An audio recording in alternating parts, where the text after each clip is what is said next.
રાજકોટમાં બનેલ TRP game ઝોનમાં દુર્ઘટના મામલે રાજકોટ તાલુકા પોલીસ મથકમાં 6 સામે નોંધાયો હતો ગુનો, જેમાંથી 5 આરોપી ઝડપાયા. ગેમ ઝોનની ઘટના સ્થળે મોટા પ્રમાણમાં પેટ્રોલ અને ડીઝલનો જથ્થો હતો, જેના લીધે આ ઘટનાનું મોટું સ્વરૂપ ધારણ કર્યું. તેમજ કેટલીક સ્કૂલો, હોટલ ને મોલમાં ફાયર સેફટીના સાધનો નથી, એક્ઝિટ કે ઇમરજન્સી માટે રસ્તો બનાવ્યો નથી, તે બાબતો પર આવેદનપત્ર આપ્યું. જે મામલે કલેક્ટરે કહ્યું કે યોગ્ય તપાસ થશે. હાલ તપાસ 2 પાસાઓમાં ચાલે છે. પુરવઠા વિભાગને હાલ પેટ્રોલ જથ્થા માટે તપાસ કરે છે. ભરત ભરડવા સાથે રોહિત પોચાણી, રાજકોટ.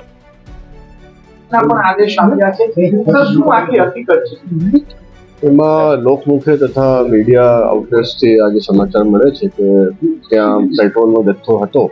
એ દિશામાં પુરવઠા તંત્રને તપાસનો આદેશ આપેલું છે. એ લોકોએ ત્યાં ખરીદી કરી છે તથા એફએસએલ સાથે પણ એ લોકો સંપર્કમાં છે. એમાં જે રીતે એફએસએલમાંથી રિપોર્ટ વગેરે આવશે એ લોકો પોતાનો અહેવાલ જે છે ઇન્વેસ્ટિંગ ઓથોરિટીઝને સોંપશે. આંકડો 27નું છે અને 27 જે બોડીઝ છે એમના ડીએનએ જે છે એ મેચ થઈ ગયા છે.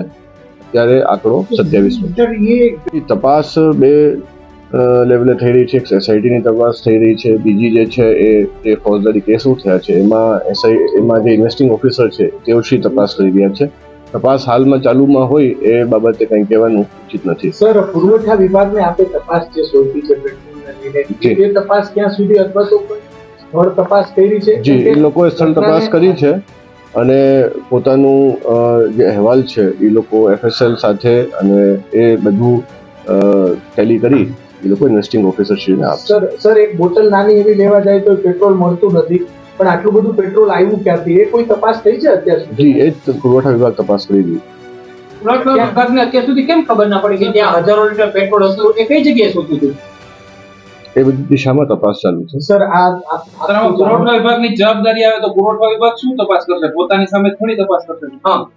અત્યારે એમાં જે વાત છે જથ્થાની, એ બધું એસર્ટન ફેક્ટ્સ તો કરવા પડે, કારણ કે હવે કેટલો હતો, કારણ કે મોસ્ટ ઓફ બધું બદલી ગયું છે, એટલે એમાં એ બધા પાસાઓને ધ્યાને લઈ એ લોકો જથ્થો હતો કે નહીં, I think we are repeating the same. હવે એ તો તપાસ થાય પછી ખબર પડશે ને. I think now we are repeating the same thing. તો બીજું નહીં. સર, કેટલા લીટર પેટ્રોલ છે? સર, કેટલા લીટર પેટ્રોલ રાખી શકે છે લોકો? તપાસ હેઠળ છે. કેટલા લીટર પુરવઠા વિભાગ જે પોતાના અહેવાલમાં નિયમ છે કેટલા લીટર પેટ્રોલ રાખી શકે છે લોકો વાહન સિવાય? એ પુરવઠા પોતાના નિયમો છે કે આટલા લીટર પેટ્રોલ રાખી શકે છે. પુરવઠા તંત્ર જે છે એ આપને જવાબ આપી સર, 4 વર્ષથી પુરવઠા વિભાગ શું કરશે? પુરવઠા જે તંત્ર છે એની વિગતવાર રિપોર્ટ છે એમાં આપને જવાબ. Okay, thank you.